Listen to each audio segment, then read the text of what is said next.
Hey, good morning. Yes, it is. It is Wednesday, August 14th. So, Dan, welcome to the channel. I thought today that'd be a good video to have because I was going to do that yesterday. Hey, both of you. Of when is it a good time to start a business? You know, I should do a course on this because it'd be like a 10-day course, but you'd have to have feedback along the way for the people that are really interested. You know, if you don't have your whole mind and body and heart and soul into it, it's not going to happen.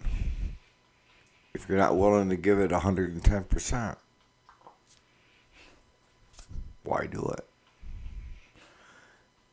So today we're going to talk about that. So stay tuned, as well as a few other things.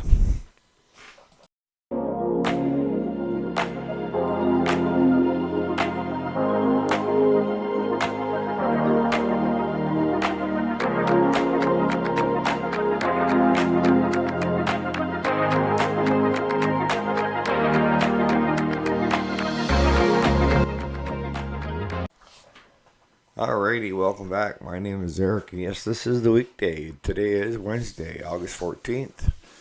Today, we're going to do some more business. You know, when is a good time to start a business? See, here's what I see. And I see a lot of people that are doing landscaping and that are working on small engines, and they're doing it part-time, okay? And there's nothing wrong with that. Nothing at all. And then you have the guys that are full-time, have their own shops, have their own landscaping company. And you just sit there and say, well, what's the difference? The biggest difference I see is the ones that have their job are treating it like a business.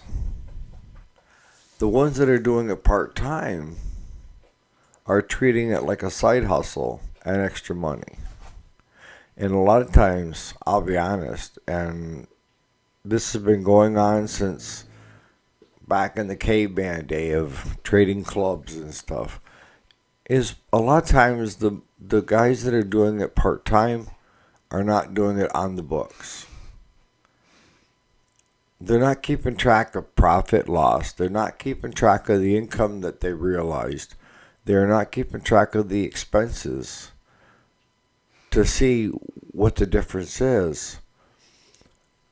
And I hear so often from guys that are in the business complaining that guys that are doing it part-time are undercutting them. Well, the reason most often the case is the guys that are doing it part-time aren't treating it like a business. You know, it could be just simply beer money or extra money for toys or you name it, right?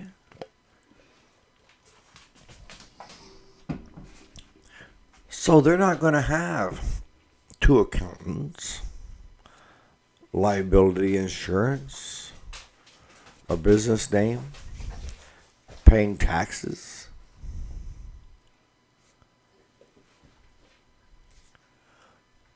So that comes down to when is the right time to make it a business.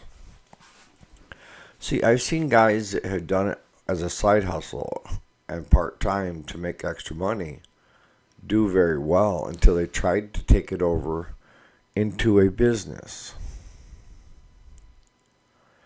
Because what you guys have failed to see so far are all the rules and regulations and policies and restrictions and what you need to carry for insurances, and then employees, and then you have depreciation on your mowers if you bought them. If you lease them, you can write them off every year, right? At least that last I knew. See, I always tell people don't lease because you don't have anything. But for a business, leasing is a great option because you get the full amount deducted that year. You don't have any equity that you're building in that piece of equipment because it doesn't belong to you. Whereas if you're leasing it, you can write that off and the full amount if you're making gazillions of dollars. I'm kind of old school and I like to own stuff. So I go the depreciation way.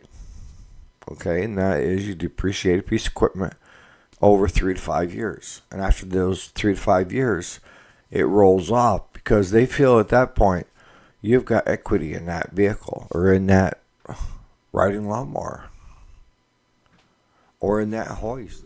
But getting back to, the guys that are doing it as a side hustle, they've yet to have to feel the full wrath of the government, per se, right? But here's the thing. Here's the clinker. I would say 80% of us started doing that as a side hustle. It's kind of like I told you before. You might want to keep your day job for a while. And by doing it as a side hustle, as a extra income type thing, you're finding out whether you want to do this for a living. You're getting the experience that you need. Do you know everything? Absolutely not. I don't care. Some of the best businesses out there don't know everything.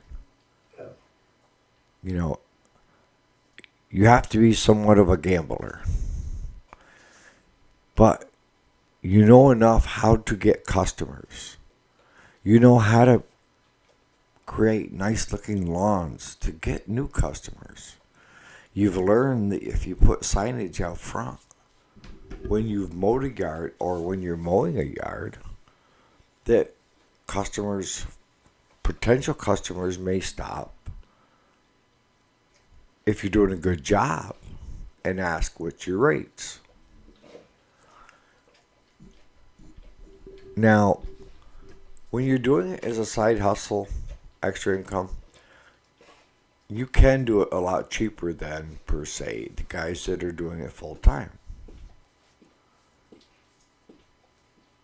Because you're not paying everything that they have to pay as a business, all right? They have to have workman's comp on their employees. You may have 3 or 4 guys that you're all getting money under the table and everybody's happy, right?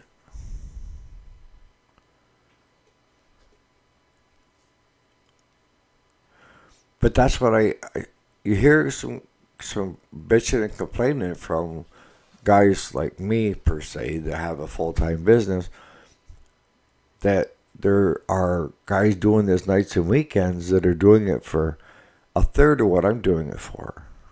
But I don't bitch and complain because I know that's where we started. And that's where I tell people to start. You're going to have to learn the ropes, right? And the only way to learn the ropes is jump in. Not head first into shallow water, but you need to get your feet wet, and doing it, check boxes, a lot of those boxes that you were wondering about of starting a business. Is it something that you would be willing to do 5, 6 days a week?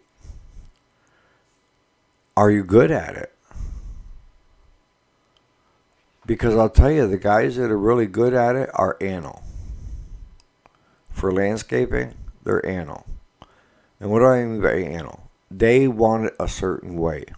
Perfection. And why is that? Because their customers want it perfection. The good paying customers, they don't want shoddy work.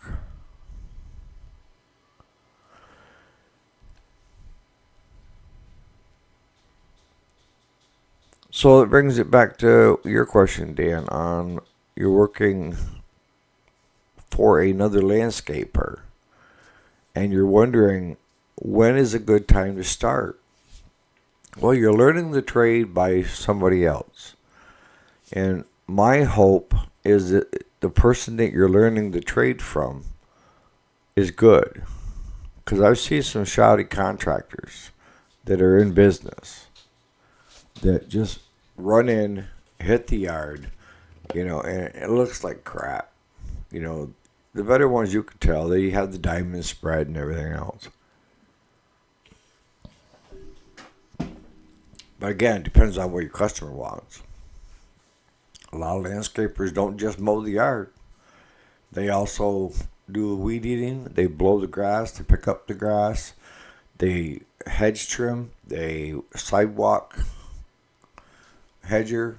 Keep the stuff down. They bring in topsoil if they need to. Some go as far as doing the whole thing of trees, planting the flowers out front.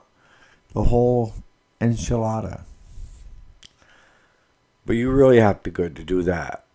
All right? But the other thing I've seen guys that go to work for a landscaper, and once that landscaper, the owner or boss, trains them on how to do everything, they start their own business because they feel they should be getting paid more because they know more and they've been doing it for a while, and so they jump into the wheelhouse of becoming an owner. Go out and get a nice trailer and 2 0-turns and all the equipment on the truck from experience, and you go out and they fail. And how come they failed? They forgot the biggest thing: customers. See, when you're working for somebody, you're not looking for new customers. The owner is. The guy that's looking to get the work is out there knocking on doors and cold calling and checking with other businesses and with, a lot of land companies that control, I know I'm not saying the right word, but they manage properties. Property manager. And getting a hold of these guys, the HO, whatever you call them, for communities. They're in there. They're well dressed, they speak well, and they're knowledgeable, and they understand what the customer wants. And the customer knows it's not going to be cheap.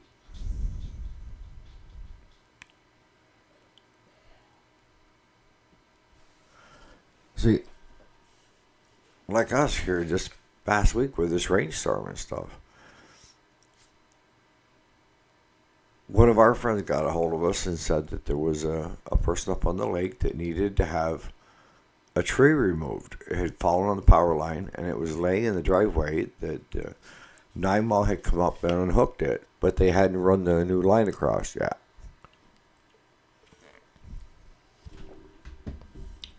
So I went up and looked at it, and my skid steer was parked just around the corner because we had been fixing driveways for other people. So we went up, and it wasn't that big of a deal. The guy had borrowed a chainsaw, and it was dull. I carried my saws right in the truck anyways.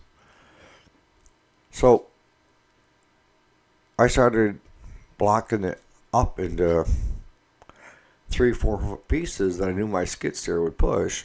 And Claude went around the corner, grabbed the skid steer, brought it up, pushed it off, pushed all the brush off over the ledge, and trying to decide what to charge, because we had only been there for like half an hour.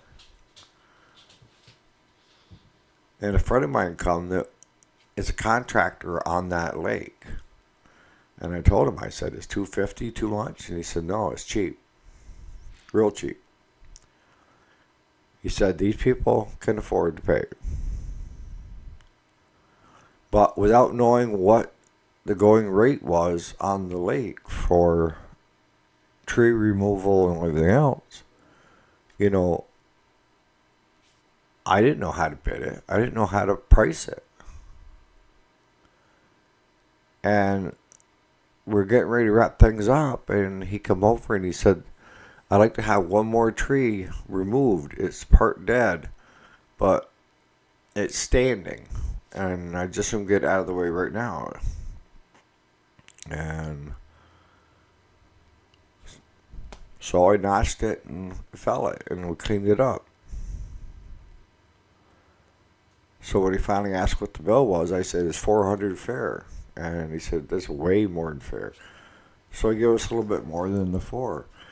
But as a friend of mine that works up there as a contractor, he said, you know, just around the corner, a guy had a tree taken down, and it cost him $2,300 for one tree. But that one tree had power lines around it and camps tight to it, where I wouldn't have cut it down anyways. But that's what I mean. You got to know what the going rate is too. And that's why so many guys that are doing nights and weekends are undercutting the commercial guys, is because they don't know that the commercial guys are getting a lot of money because they have a lot of expense. And you take a landscape company that's got like 5-6 crews out there, it takes a lot of income coming in to feed all those faces and to meet all the bills and to pay all the government entities that are out there. Workman's comp, payroll, you know, Medicare, you name it. You just check.